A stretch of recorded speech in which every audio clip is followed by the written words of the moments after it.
Are we on? Yep. Okay, for some reason it got cut. We'll do 2 parts. Yeah, that's fine. Sorry. Hey, Sorry about that. you kind of need to watch part 1 to understand, but... Yeah. Fantasyland. While this is interesting, why are the super parties so weak against the Fantasylanders? Furthermore, why doesn't Rita just stick with super parties instead of returning to regular ones? Fantasylanders are... Okay, real reason. Fantasylanders are toy of the day that they need to sell. In-universe reason, Fantasylanders are super powerful. Why doesn't it just use more super parties? Probably hard to make constantly to make another monster. There. Also, the super putties are actually used because some of the putties' arms are actually bigger and they have like fists and weapons and swords, and so she does use the super putties. I think it's like, why doesn't she just use them all the time instead of regulars? Well, it's because they've learned their weakness, so they probably they've upped their weaponry. Bulk and Skull become police officers. Yeah. So I think it's because they're so bumbling. Why would anyone trust them to be police officers? Oh. In the original MMPR, the Rangers are plenty to worry about when it comes to superpowered bad guys. They also have very human enemies. Bulk and Skull are Angel Groves. I said Graves. Jesus Christ. Wow. Sorry, we're talking about Legend of the White Dragon.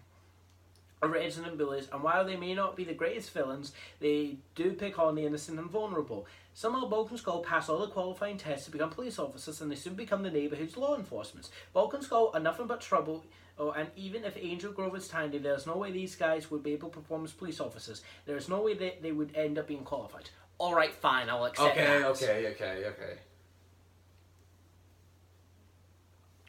Alpha being able to defeat some putties. Alpha doesn't really have fighting. He's just more there to be Zordon's mate.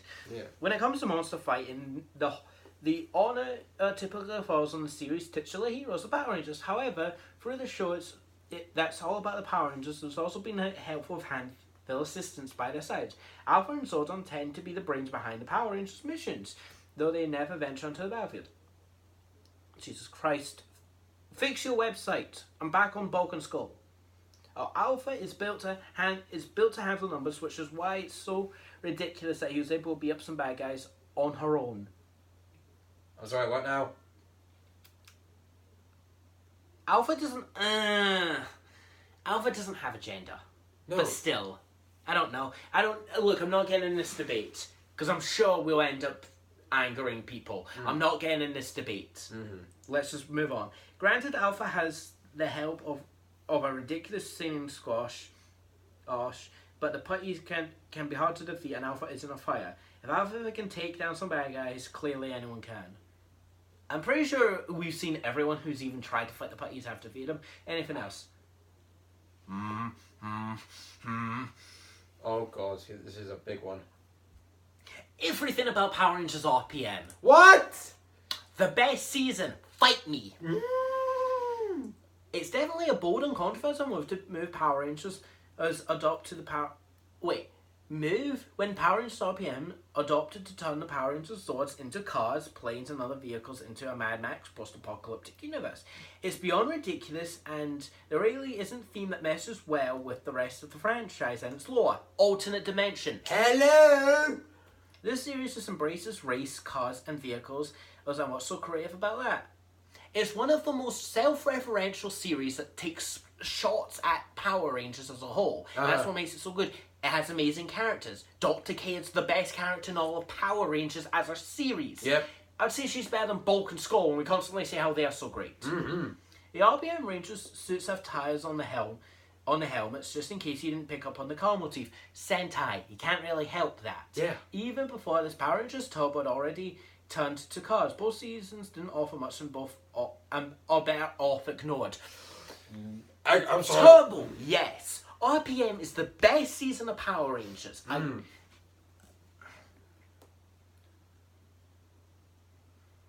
It's not as bad, but this is still bad. What? Astronomers Psycho Rangers. The only thing that can ever be not made sure about this is how they came to be. But I swear to God, the Psycho... It's always entertaining to watch heroes face and battle evil doppelgangers. We've seen evil doppelgangers in a few series, as the Power Rangers are basically forced to deal with them. One of the most notable occasions happens in Power Rangers in Space, where the show of villains creates evil versions of the Power Rangers, which are known as the Psycho Rangers. Because, well, why not? Okay, I'm going to read the rest of this because before I go on a 20-minute rant, because we know why she created the Psycho Rangers. It's one of the best things. As Romano forces the Psycho Rangers to take on the Power Rangers. These doppelgangers even have elemental Zords as well. They don't have Zords, they have monster forms. Oh my god! For some reason, which makes them a challenge to the Rangers. However, we don't see these doppelgangers show up 5 parts, and they do come back a couple Into of the episodes. power. No, they come back when they're like ghosts. Oh yeah, They get destroyed and then they get ghosts, destroyed, and then they turn into ghosts, and then when they come back, they get turned into digital cards, and then that's when Power and Power of Pink shows up. Yeah. It always seems off that Astromina can make evil versions of Rangers that are exactly the same as the originals, and thus not stronger. They are stronger. They are stronger. They completely pummeled them in the first appearance. Though I wanted to make this argument that maybe the Psycho Rangers are maybe weaker than a regular monster that the Rangers face. Because there are 5 Psycho Rangers. Yeah. One monster normally can hold off 5, if not 6 Rangers. True. I don't know. We'll get into this argument later. Yeah. Don't show up often, thus not stronger. Wouldn't it be more efficient to create stronger versions? Also, how do their sword science work? Oh my god! I would say I don't even know how you could get this information because it's not like show notes. I don't understand this at all. 1, not swords. They're monster forms. Yes. 2, she created evil versions of Power Rangers that are just executed. We don't see them often. They're in the 5-part saga and then the 2 episodes after. Yes. I'm surprised she didn't even mention the plan where it's fight the Rangers and then leave, even though the whole point is Dark Spectre. I really am confused. No, I... Oh. Huh? The logistics behind Vengix and Power Rangers RPM. Oh. I'm just going to say this. I've not read the rest of this. Skynet. The premise surrounding Power Rangers RPM involves a dangerous virus called Vengix, which wipes out most of Earth's population. This means that the Rangers are the only heroes left to protect the survivors. While this is an interesting plot for a Power Rangers series, you think behind and the circumstances of something as important as Vengix would be better explained. I'm sorry. Best episode of Power Rangers ever. Like, the single best episode that's not an anniversary. Countdown is 2 episodes. Yes. That's why I'm not saying that. But Dr. K is the best episode. Yeah, Dr. K episode where you get to see Dr. K's origin story. The basic information about the virus is provided to us. There's a lot that's never explained. Things become even more confusing when the Rangers get no answers from Dr.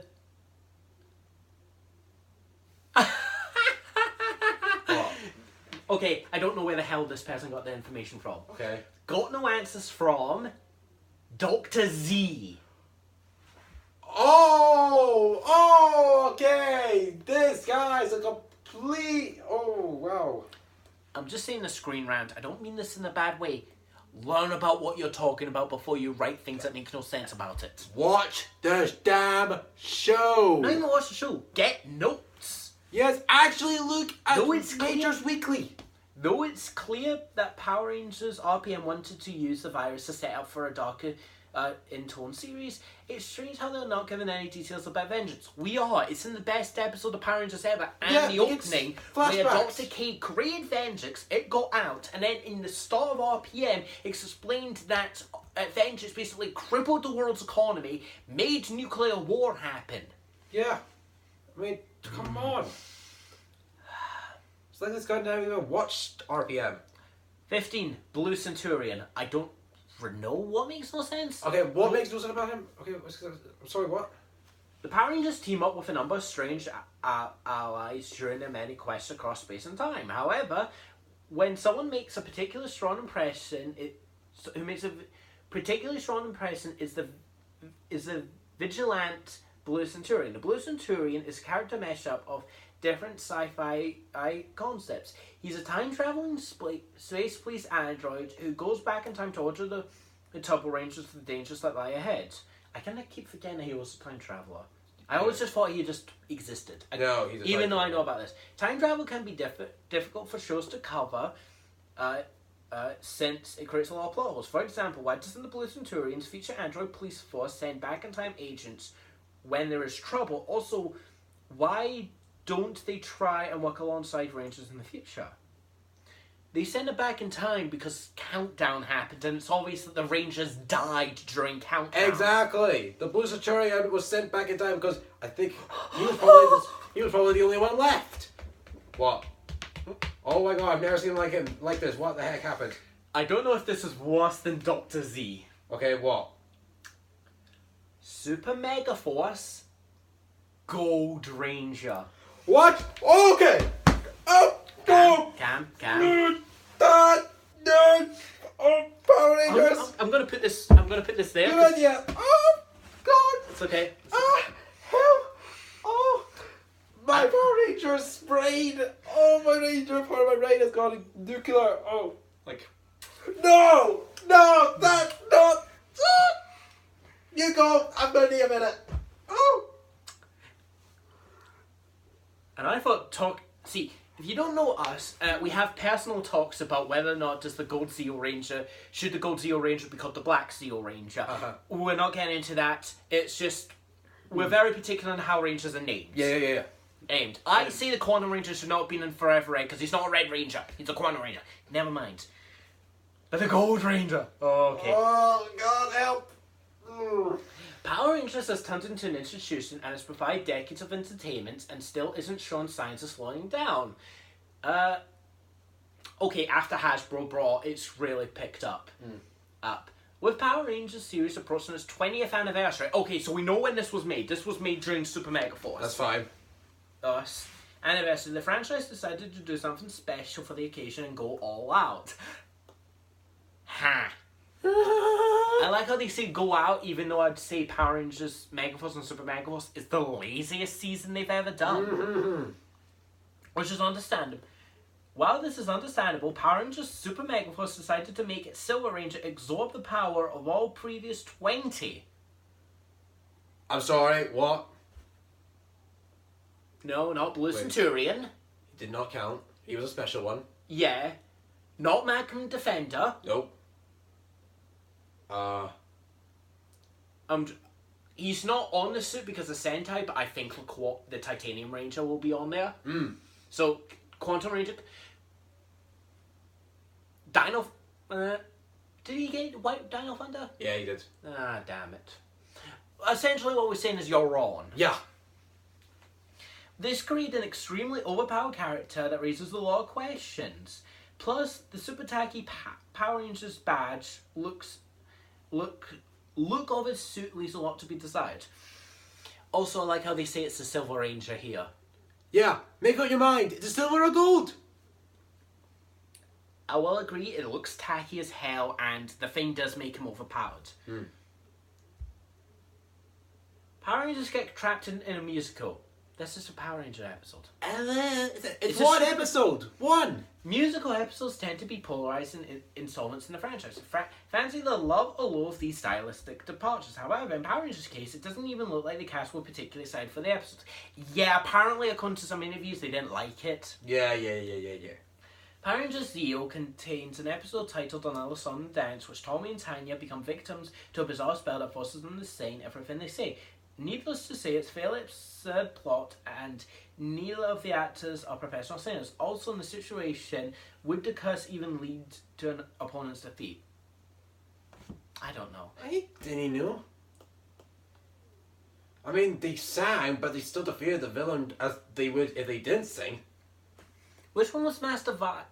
Was Master Vile RP? Yeah, no, MMPR Season 3. Master Vile, yeah. Master Vile Orb of Doom. I don't remember an Orb of Doom. The only thing I remember from Master Vile is the time travel thing. And if that's on the list, then yes, that made no sense. I'm not going to go into that. When we talk about Power Rangers, we're skipping that whole thing because this will be a tangent forever. It's not enough that various villains throughout many Power Rangers series are usually horrifying monsters. I'm just reading this off. Now I'm just seeing what the Orb of Doom looks like. Right. They also need to have special gadgets that give them advantage in battle. For example, Massive Isle from Mighty Morphin Alien Rangers. You know what, I'm not even going to get into this argument. Some people say it's its own show. I'm fine. I'll let you pass. Yeah, I'll let you pass. Yeah. Just Wheel's a weapon that transforms the characters back into the younger self. Okay, so it is the time travel stuff. Right, yeah. Bio uses the Orb of Doom against Bulk and Skull, which is a bit odd. I thought he used it against the whole world. He did. He turned everyone back into kids. Why not use it on the Rangers themselves? They did!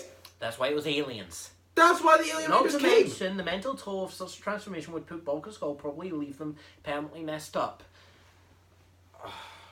Have you seen all the stuff they've been going through? Wow. Power Rangers watch the Power Rangers, and they've shown history here. So I'm What? No. No. The only time I can think of Is when the Dino Thunder Rangers watch their Sentai counterparts. I was gonna say when Dr. Cat gives an explanation on the Dino Thunder Rangers, and it's like memories. That's the only reason why I think they would do history. Yeah. Oh wait, no, it is the Sentai. Dude. Power Rangers Dino Thunder gets rather ambitious with the idea of loss in translation. A number of Power Rangers are flipping through televisions. A number, you mean the three main ones. And when they stumble across a show from Japan that's based on the Power Rangers. That is of course just footage from Power Rangers Sentai equivalent. However, it's extremely badly dubbed and pokes fun at Power Rangers' biggest flaws. However, for some reason, none of the Rangers are really surprised by the existence of such a show. Shouldn't it be odd to find a show that is based on the lives? Shouldn't it be odd to find a show that's based on the lives of you and your friends? You'd think they'd be a little more freaked out. You had an interesting idea here for a good part of this list, because you can say this was a weird episode. No.